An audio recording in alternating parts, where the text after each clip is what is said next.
তো বন্ধুসকল একচুৱেলি মোৰ মুৰ্গী আছে, কণী পাৰা মুৰ্গী আছে 50টা মান।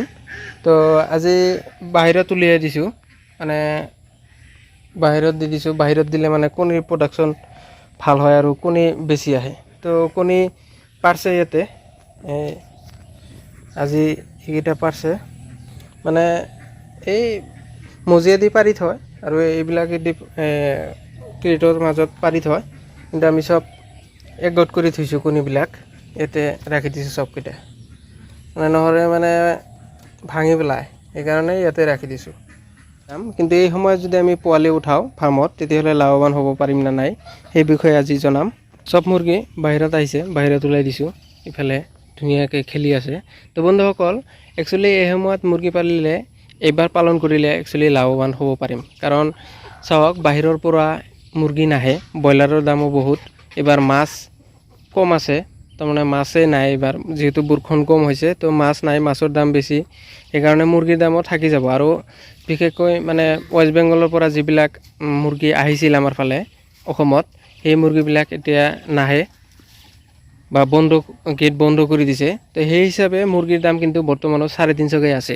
তো এইবাৰ যদি গোটেই ছিজন মুৰ্গী পালন কৰোঁ, তেতিয়াহ'লেও কিন্তু আমি লাভৱান হ'ব পাৰিম। কাৰণ এইবাৰ মুৰ্গীৰ দাম বৰ্তমানত 350 আছে। তো 350 মান থাকিলে ভালেই লাভ আহে। তো বন্ধুসকল আমি একচুৱেলি মোৰ মাংসৰ কাৰণে মুৰ্গী নাই, তো মোৰ আছে মাত্ৰ কণীৰ কাৰণে আছে। তো মাংসৰ কাৰণেও পালন কৰিম।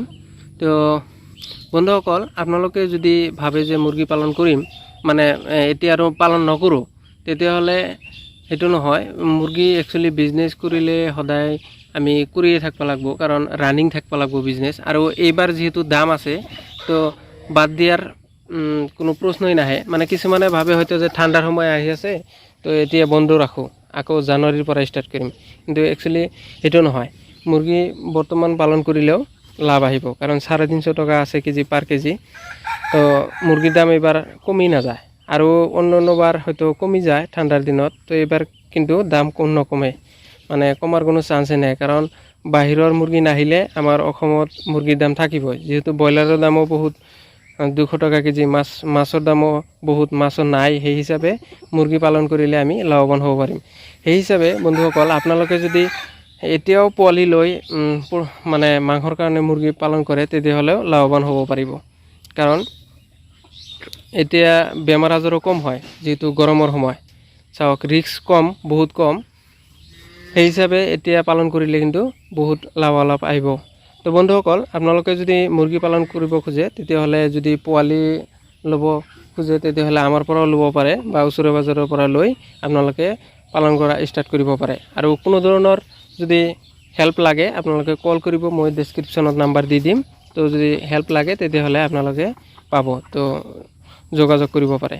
তো বন্ধুসকল আজিৰ ভিডিঅ' এইখিনিতে সমাপ্ত কৰিলোঁ। তো ভিডিঅ' চাই ভাল লাগিলে ভিডিঅ'টো লাইক কৰিব, আৰু মোৰ চেনেলত নতুনকৈ ভিডিঅ' চাই থাকিলে চেনেলটো ছাবস্ক্ৰাইব কৰি ৰাখিব। ধন্যবাদ বন্ধুসকল।